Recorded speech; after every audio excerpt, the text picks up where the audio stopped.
अपर upper limb tension test देख लेते हैं। Upper limb tension test showing order of joint positioning and nerve ट्वाइस्ट।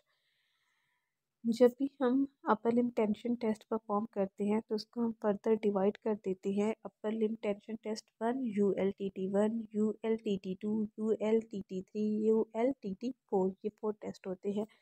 ULTT1 में हम assess कर रहे होते हैं मीडियन नर्व को, इंटीरियर एंट्रोशियस नर्व को, C5, C6 और C7 को। ULT2 में हम असेस कर रहे होते हैं मीडियन नर्व के साथ मस्कुलोस्केलेटल और एक्सिलरी नर्व को। ULT3 में हम रेडियल नर्व को असेस करते हैं और ULT4 में हम अल्नर नर्व को करते हैं। अब ये जैसे कि अपर लिम्ब का टेंशन टेस्ट है तो इसमें ये सारे जॉइंट्स इन्वॉल्व होंगे। शोल्डर पे elbow, four arm, wrist, fingers, thumb, shoulder पे रोटेशन को हम देखेंगे। सर्वाइकल स्पाइन और नर्व का इंडिकेशन का वही देख लिया। जब भी हम ULT1 परफॉर्म करते हैं, अपर लिम्ब टेंशन टेस्ट 1, तो हमने शोल्डर को डिप्रेस करना है, एबडक्शन करनी है 110 डिग्री तक और इसके बाद हमने एल्बो की एक्सटेंशन करनी है। फोर आर्म पे हमारी सुपिनेशन होगी, रिस्ट पे एक्सटेंशन होगी, फिंगर्स और थंब एक्सटेंशन में होंगे और सर्वाइकल स्पाइन में हमने कॉन्ट्रालैटरल फ्लेक्शन करनी है। तो इस तरह हम असेस करेंगे मीडियन नर्व को और इंटीरियर एंट्रोशियस नर्व को। इसके अलावा C5, 6 और 7 जो नर्व रूट्स होते हैं उनको भी कर सकते हैं असेस।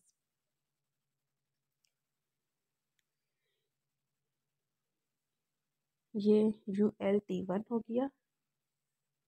इसमें पेशेंट जो है वो पेशेंट स्पाइन में ही है। स्पाइन में फिर हमने क्या किया है, 110 डिग्री एबडक्शन की है। एक हाथ से हम देख सकते हैं यहाँ से शोल्डर को डिप्रेस किया हुआ है। ये 110 डिग्री एबडक्शन। एल्बो जो है वो एक्सटेंशन में है, फोर आर्म हमारी सुपिनेशन में है, रिस्ट भी एक्सटेंशन में है, थंब और फिंगर्स भी एक्सटेंशन में है। और अगर हम इसको देखें हेड को तो कॉन्ट्रालैटरल साइड बेंडिंग में है, मतलब अफेक्टेड साइड से अवे है। तो ये हो गया हमारे पास ULTT1। अब हम देख लेते हैं ULTT2 को। ULTT हम शोल्डर को डिप्रेस करते हैं, एबडक्शन करते हैं 10 डिग्री तक और साथ हम एल्बो पे एक्सटेंशन कर रहे होते हैं, सेम जैसे हमने पहले दो में की थी ULTT1 और ULTT2 में। लेकिन यहाँ पे फोर आर्म में प्रोनेशन होगी ULT3 में। फोर आर्म प्रोनेशन में है और साथ जो मूवमेंट चेंज है, यहाँ पे रिस्ट जो थी वो एक्सटेंशन में थी इन दोनों में, यहाँ पे फ्लेक्शन में है। यहाँ पे जो हमारे थम्स और फिंगर्स हैं वो भी फ्लेक्शन में होंगी और साथ हम मीडियल रोटेशन करेंगे, ठीक है, इंटरनल रोटेशन। और सर्वाइकल स्पाइन पे सेम मूवमेंट, कॉन्ट्रालैटरल फ्लेक्शन ही है तो इसमें रेडियल नर्व का स्ट्रेच रहेगा, रेडियल नर्व की टेंशन जनरेट होगी। फिर मैं पिक्चर में दिखा देती हूँ। पहले ULTT4 को भी देख ले। इसमें भी हमने शोल्डर को डिप्रेस करना होता है, एबडक्शन करनी है 10 to 90 डिग्री।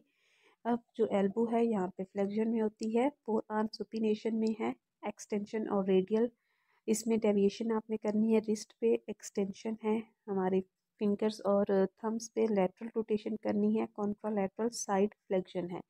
तो इसमें अल्नर नर्व का स्ट्रेच आएगा, अल्नर नर्व की टेंशन जनरेट होगी, साथ T1, C8 नर्व रूट्स की भी।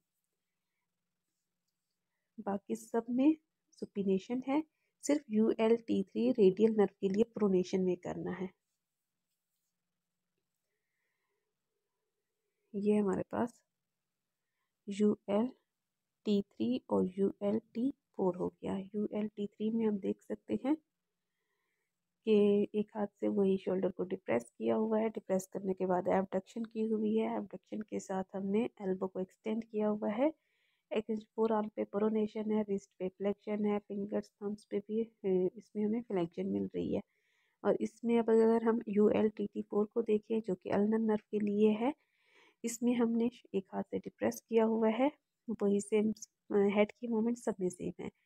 इसमें इस जो मूवमेंट्स हमें चेंज मिल रही है उसमें है एल्बो की फ्लेक्शन, रिस्ट की भी यहाँ पे एक्सटेंशन होती है और साथ फिंगर्स थम्स की भी एक्सटेंशन होती है। इसमें अल्नर नर्व C8 और T1 को हम स्ट्रेच कर रहे होते हैं।